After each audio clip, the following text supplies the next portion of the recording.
Quero convidar nesse momento o pastor Valdivino, ele vai estar compartilhando a palavra conosco. Vamos ficar de pé, vamos orar ao Senhor. Meu Deus, meu Pai, nessa hora nós entregamos a nossa mente cativa em obediência à Tua palavra. Tira, Senhor, toda distração do nosso meio, ó Pai, que nós possamos entender a Tua palavra. Pai, como o Espírito Santo abriu o entendimento de Lídia, para que ela entendesse a palavra do Senhor através de Paulo. Abra nossa mente nessa noite, Espírito Santo, para entendermos a Tua palavra, em nome de Jesus. Amém. Paz do Senhor, irmãos. Podeis assentar. Nós vamos estar lendo a palavra, sentado mesmo. Vamos abrir a Bíblia no Carta de Paulo aos Coríntios, capítulo de número 15. Carta de Paulo aos Coríntios, capítulo 15, versículo 45 em diante. Amém? Diz assim a palavra do Senhor. Assim está escrito: o primeiro homem, Adão, tornou-se um ser vivente. O último Adão, espírito vivificante. Não foi o espiritual que veio antes, mas o natural. Depois dele, o espiritual. O primeiro homem era do pó da terra, o segundo homem dos céus. Os que são da terra são semelhantes ao homem terreno. Os que são dos céus, ao homem celestial. Até aqui.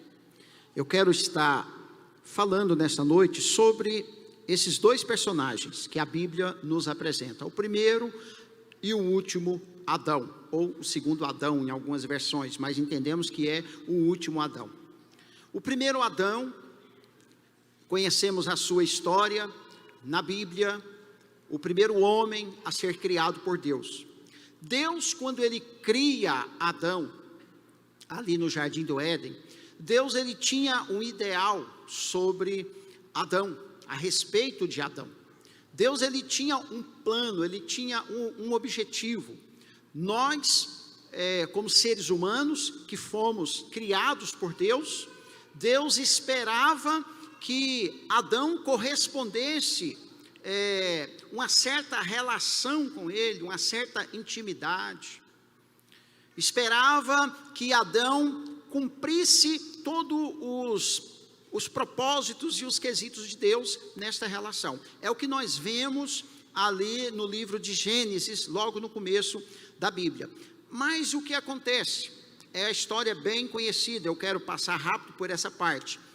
Acontece que este homem, Adão, o primeiro, ele não obedece os requisitos de Deus, ele não atende. Então aquele homem ideal, como era o plano de Deus para Adão, ter vida longa, não morresse, né? O homem nunca, a Bíblia não diz que o homem tem vida eterna, o homem compartilha da eternidade de Deus. Então com isso, Adão poderia viver eternamente, estando junto com Deus.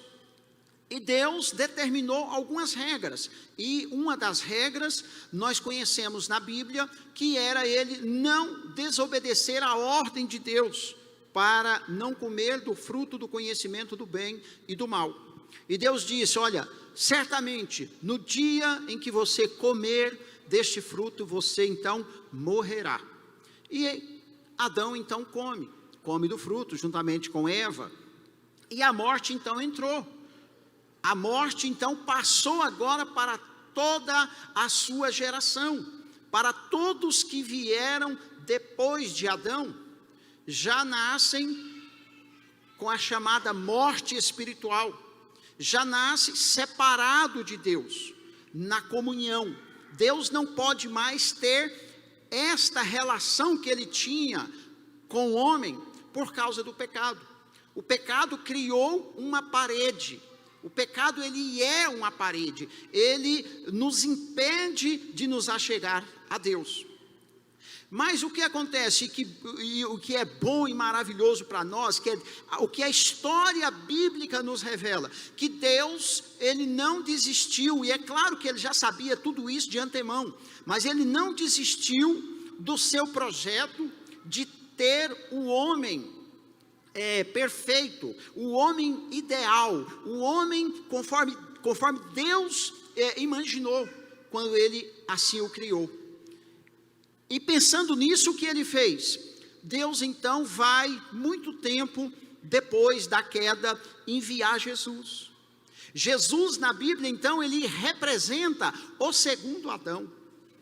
Jesus agora, ele representa o ideal perfeito de Deus. Por isso que nós vamos encontrar na figura do Adão, do primeiro Adão, o Adão que pecou, nós vamos encontrar a derrota da humanidade. Nós vamos encontrar o nosso afastamento de Deus. Através de Adão entrou o que nós poderíamos chamar de desgraça humana. Através desse ato de desobediência de Adão, é que o caos então se estabeleceu na criação de Deus, né? Assim como Deus, ele criou Lúcifer, o anjo de luz, e quando ele também desobedeceu a Deus, da mesma forma, ele perdeu toda aquela sua comunhão, e já está estabelecido também o seu julgamento, o que Deus irá fazer com ele, né? Mas vamos deixar Lúcifer de lado e falar de nós. Deus também havia dito uma palavra de sentença que viria sobre a humanidade. Aquele que pecar certamente morrerá.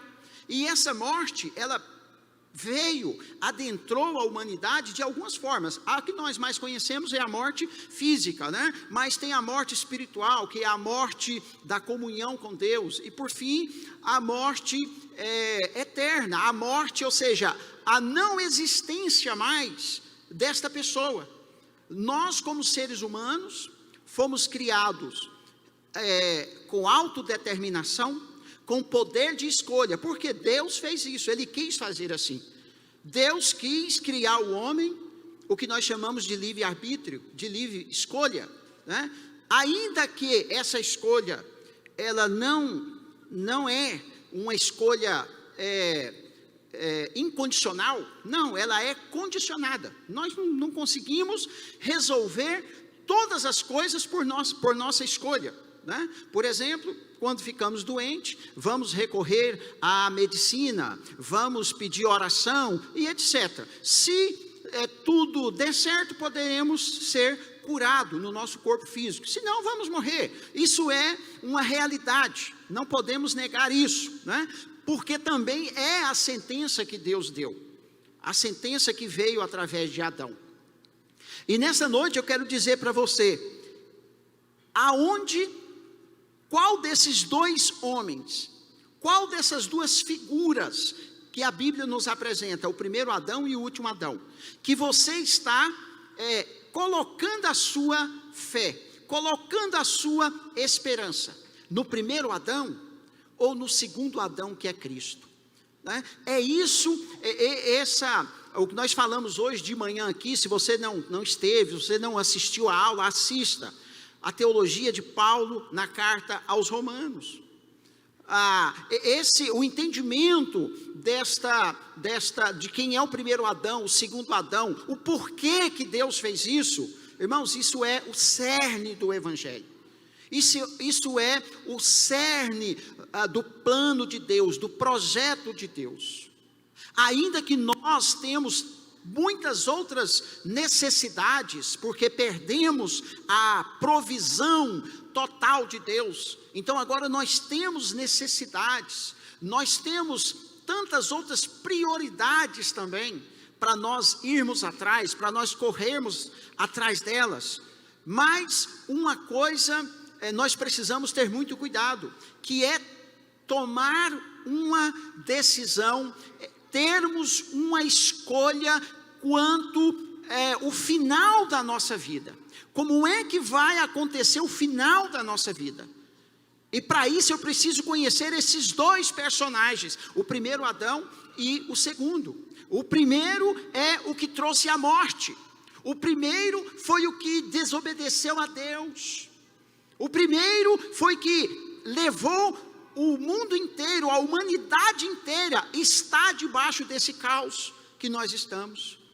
Né? O primeiro Adão, ele transmite para nós um sentimento de justiça própria, de autojustiça, que significa que nós, com esse sentimento da natureza caída, nós, ao invés de aceitar o que Cristo, segundo Adão, fez por nós na cruz do Calvário, representado agora pela ceia que nós vamos participar, que de graça Ele nos deu a reconciliação com Deus, morrendo na cruz, e que de graça pelo seu sangue Ele nos remiu dos nossos pecados. Não, ao invés disso, nós queremos fazer como Adão, o primeiro Adão. Nós queremos construir a nossa história.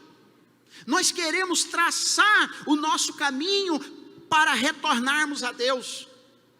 Por isso que temos muitas religiões.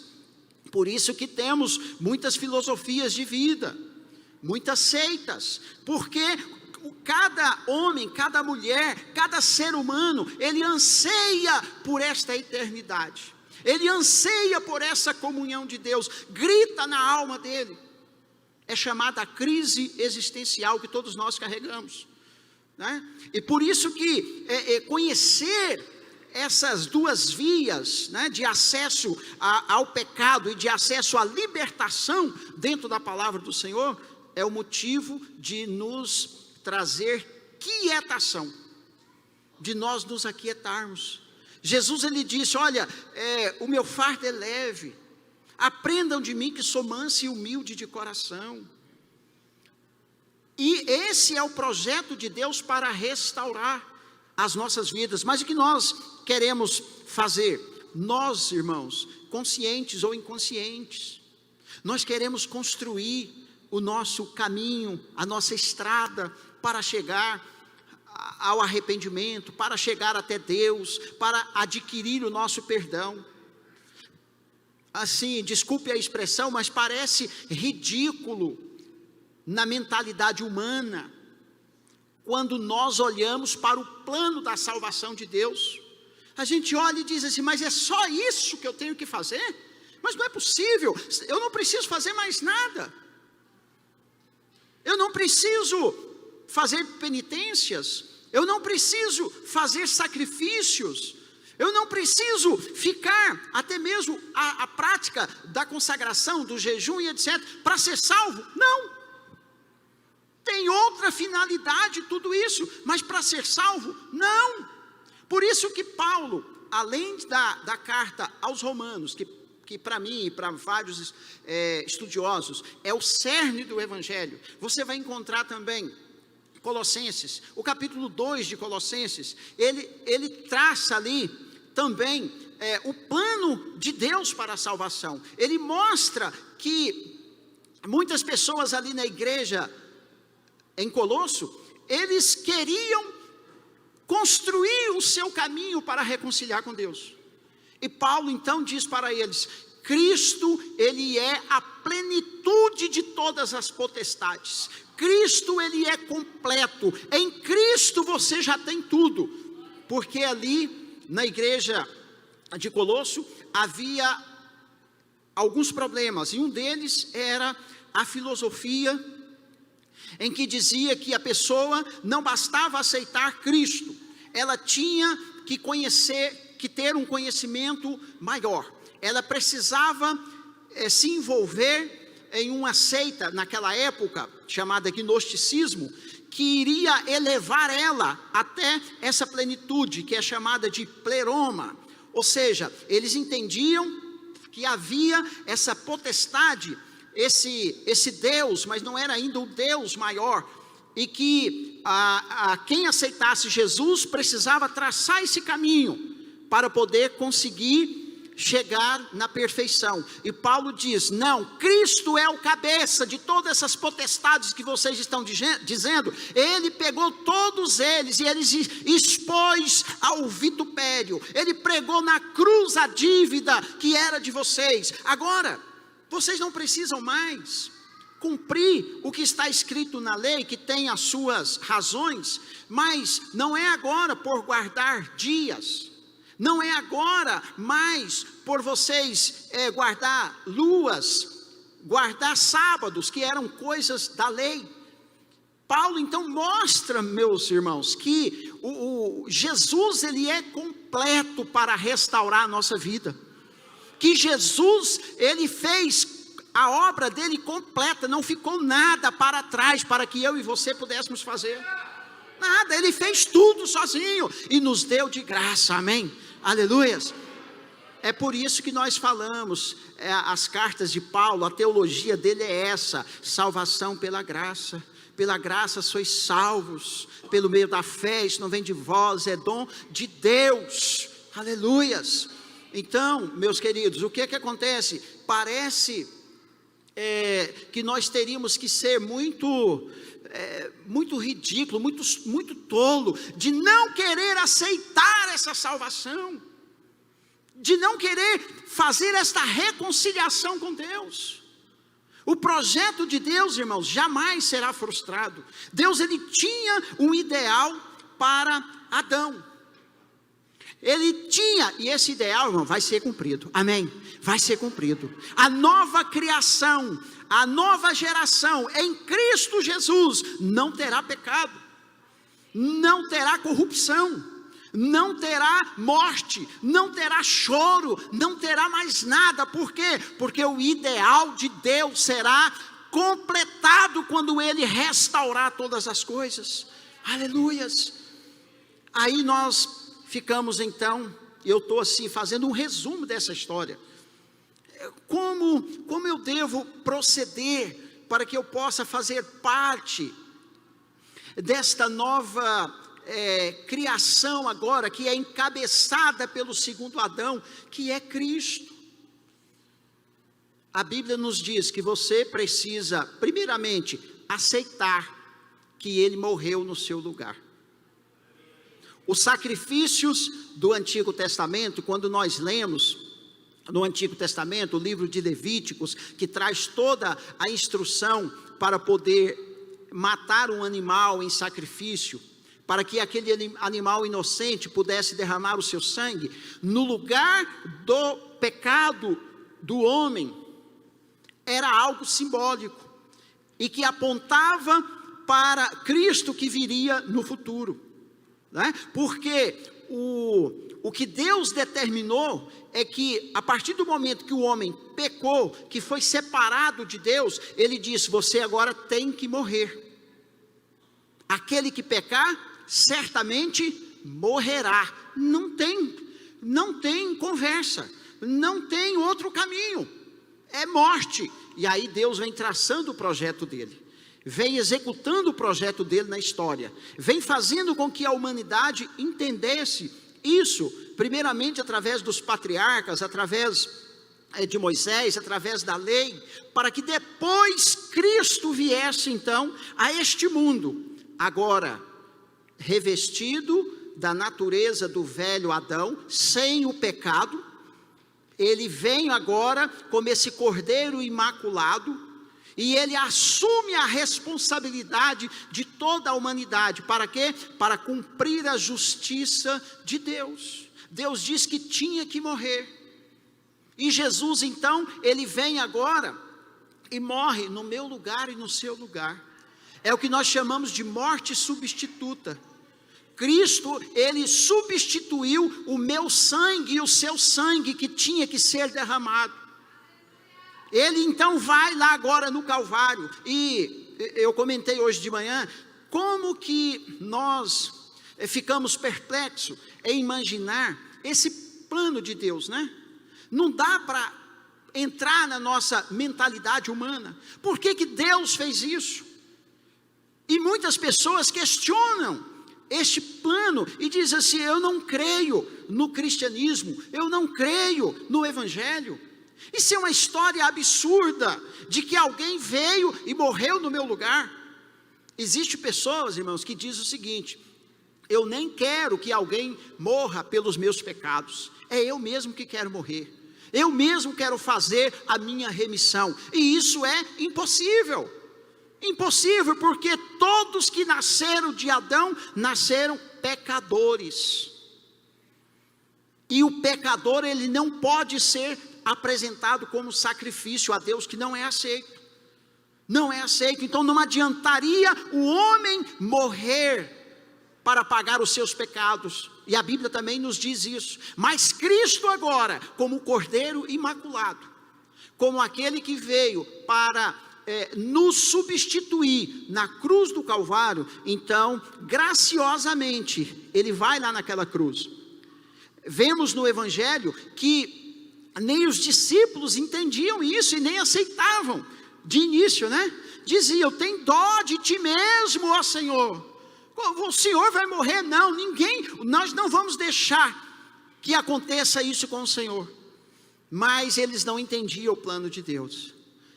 E quando Cristo então vai na cruz do Calvário, a Bíblia diz que primeiramente o sangue que é derramado é para a remissão de pecados. E quando ele é morto ali, ele mata a natureza antiga de Adão. Ele ali naquela cruz, ele paga aquela dívida que Deus diz: olha, tem que morrer, porque pecou. Agora então ele foi lá e morreu no meu lugar, no seu lugar. A natureza se manifestou, porque ali ele estava reconciliando agora o homem com o seu Criador. Aleluia! Ele estava nos reconciliando com o Senhor, com Deus novamente, o nosso Criador. E a Bíblia diz que agora o caminho ficou aberto, o véu foi rasgado. Agora não tem mais impedimento para você chegar diante de Deus. Ainda que o pecado da natureza caída de Adão não sai de nós, não é extirpado de nós, não é arrancado, ele está aí dentro, ele está aqui dentro. Mas agora, o que acontece? Agora eu tenho força para lutar, porque agora eu não tenho mais só a natureza do Adão primeiro, que era pecador. Agora eu tenho também a natureza do segundo Adão, que é Cristo. Aleluia! Ele agora age em mim, ele agora trabalha no meu interior, ele agora ministra sobre mim, ele agora me ensina como eu tenho que fazer para vencer a velha natureza, que a Bíblia chama de velho homem, do pecado. Então agora aí dentro de você, você tem dois de você, aí dentro. Um velho da natureza de Adão e o novo da natureza de Cristo, amém? Aleluia! E a Bíblia diz: quem é que vai vencer? Aquele a quem você dê mais prioridade. Aí sim, aí entra a consagração. Aí entra o que a Bíblia chama de santificação, que é separar. Então, a partir do momento que somos reconciliados com o Senhor, porque Cristo morreu lá na cruz no nosso lugar, a partir do momento que agora Deus aceitou esta morte substituta, que o sangue dele perdoou os nossos pecados, então agora eu posso novamente ter uma escolha certa, tomar as rédeas da minha vida. E o ensino da palavra vai me auxiliar, vai me ajudar a tomar essas decisões. Mas de toda forma, é você que tem que decidir. É você. Não adianta como nós muitas vezes oramos e dizemos assim: Senhor, não faz alguma coisa. Não, o Senhor vai arrancar isso de mim. Vai acontecer um milagre que vai me lavar. Não, já aconteceu. Há 2000 anos, Cristo já lavou, aleluia. Cristo já perdoou. Agora é você que tem que encarar a natureza. Encarar é quando a palavra do Senhor diz assim: olha, que quando a força do pecado vem, que quer fazer com que você cometa os atos pecaminosos, você então vai calar. Você agora vai subjugar o seu corpo, como Paulo diz: eu esmurro o meu corpo e o reduzo a nada. Nós precisamos conhecer, irmão, que o maior inimigo do ser humano é ele mesmo. É ele mesmo.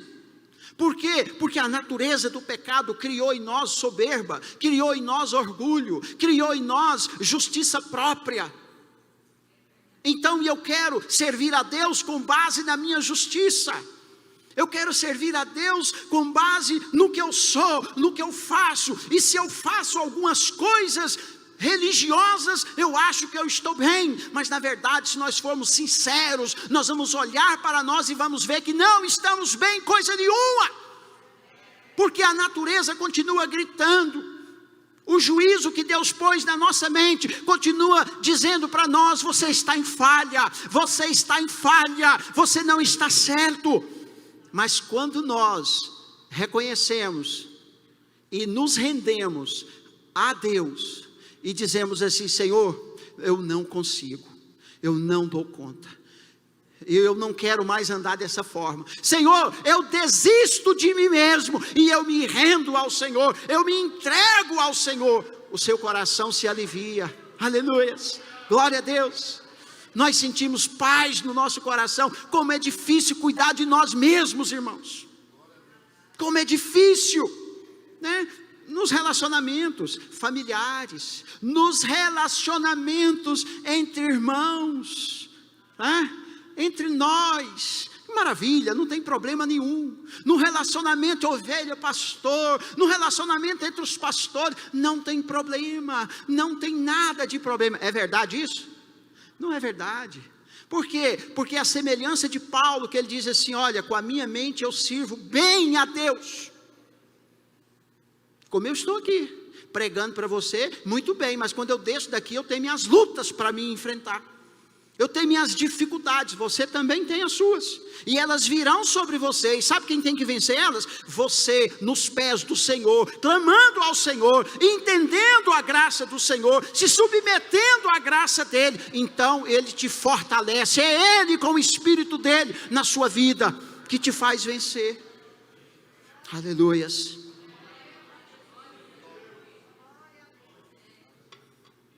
Sabe o que nós conseguimos entender dentro desse projeto de Deus para nós, irmãos? É que Deus, Ele faz tudo.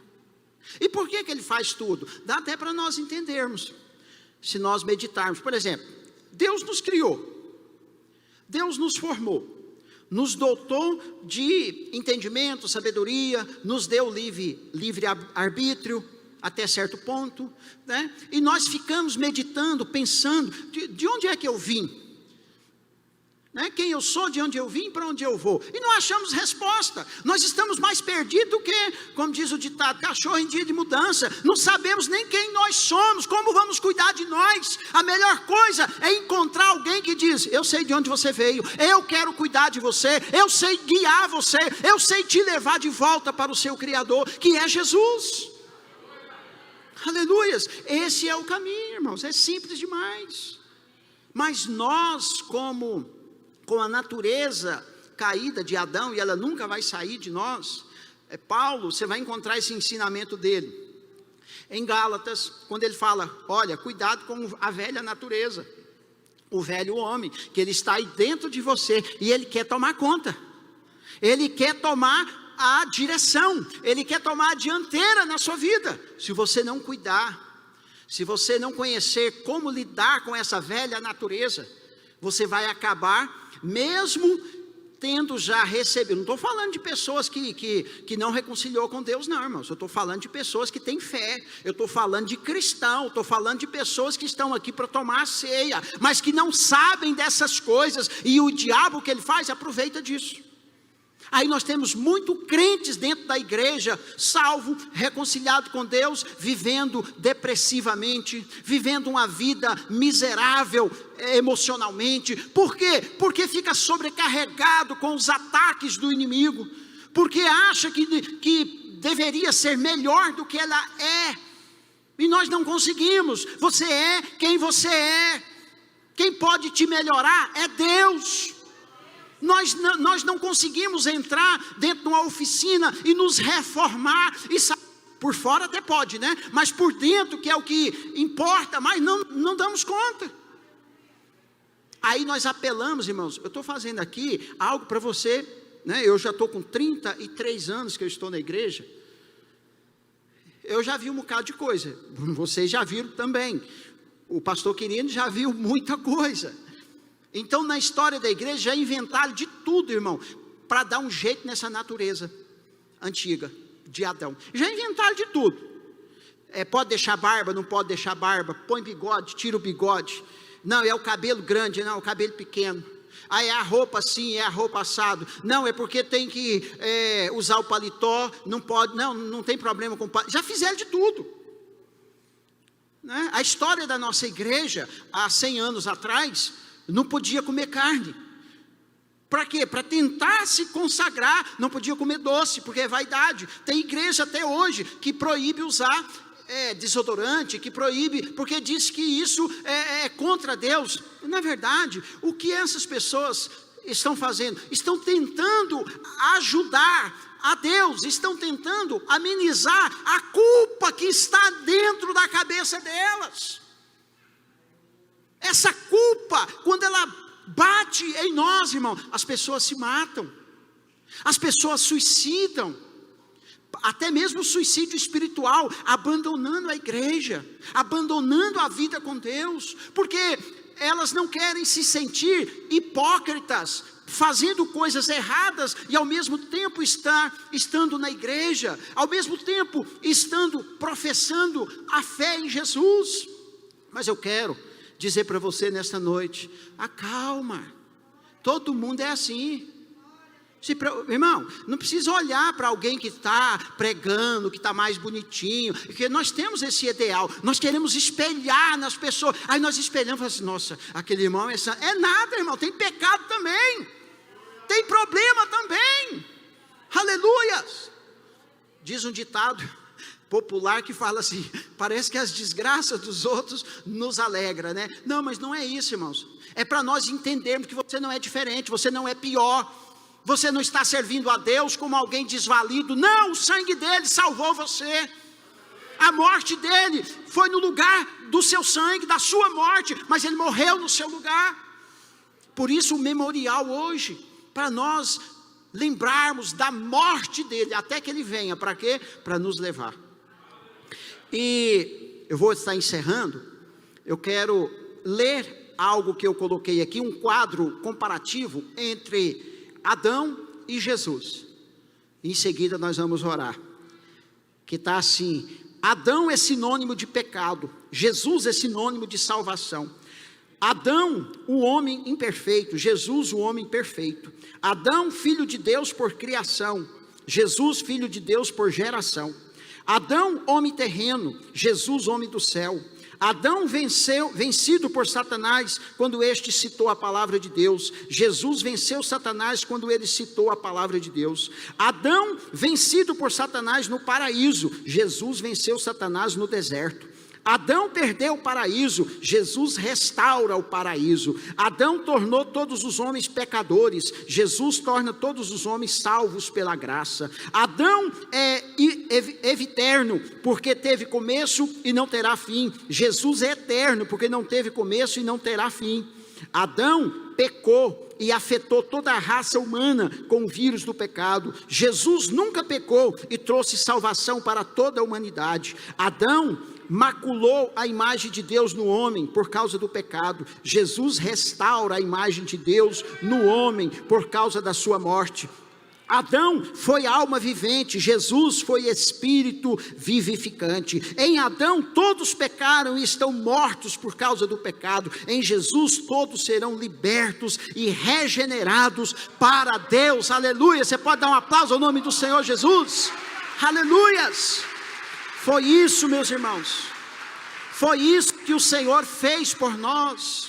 Por isso que nós temos que valorizar, não valorizar outras coisas secundárias que também têm o seu valor, mas lembre disso, que toda a sua luta que você tem agora é por causa da natureza.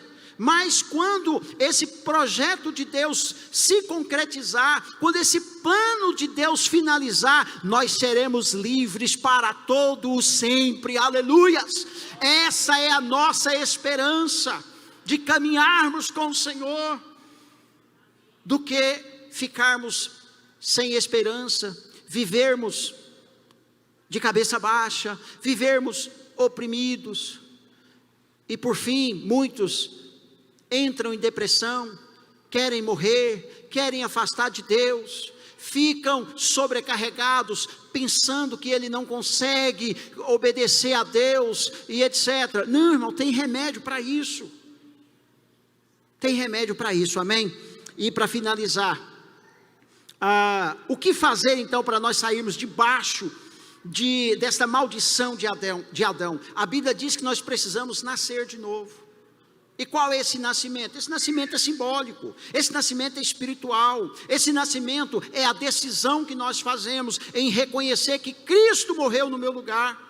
Ele é simbólico, é quando acontece no meu coração, na minha alma, que eu digo, olha, pela graça do Senhor que vem, a graça é preveniente, que me dá entendimento, então eu consigo entender o projeto de Deus, e eu digo, eu aceito esse sacrifício do Senhor no meu lugar, eu me rendo a Ele. É isso que nós temos que fazer, para que esse fardo do pecado saia de sobre as nossas vidas, amém? Vamos ficar de pé. Eu quero fazer uma oração aqui com vocês, antes de entrarmos na ministração da ceia. João capítulo 11, verso 25, diz assim: disse-lhe Jesus, eu sou a ressurreição e a vida, aquele que crê em mim, ainda que morra, viverá, e quem vive e crê em mim, não morrerá eternamente. Efésios 2, 8 diz, pois vocês são salvos pela graça, por meio da fé, isso não vem de vós, é dom de Deus. Aleluias. Qual é então a sua decisão, irmão? É ficar com a natureza do velho Adão sobre você, ou entregar para o Senhor e dizer, eu quero a natureza de Cristo agora sendo gerada na minha vida, amém? Eu vou estar orando. Se você não fez ainda esta oração, pedindo essa reconciliação com o Senhor, aceitando a morte dele no seu lugar, você vai fazer isso aí agora. Feche os seus olhos. Meu Deus e Pai, nesta hora, meu Deus, queremos orar, meu Deus, intercedendo, ó Deus, pelas vidas daqueles que ainda não entenderam esse plano. Ó Deus, aqueles que olham para si mesmos e não vê virtude, e não vê nenhuma condição, ó Deus, de se aproximar do Senhor. Tira, Senhor, esta escama nesta hora. Meu Deus, que a graça do Senhor agora revele a esses corações, ó Pai, que o Senhor enviou o teu Filho Jesus Cristo, e Ele já há 2000 anos atrás já morreu no nosso lugar, já derramou o seu sangue precioso, e o Senhor já aceitou o sacrifício no nosso lugar. Meu Deus, abençoa, liberta este homem, ó Pai amado, da perseguição de Satanás, liberta esta mulher, meu Pai amado, deste jugo, ó Deus, da mente de querer produzir a justiça própria, ó Pai, em nome de Jesus, ó Pai, e que a justiça do Senhor seja gerada em cada coração nesta noite, é o que eu te peço, no nome santo do Senhor Jesus Cristo, amém.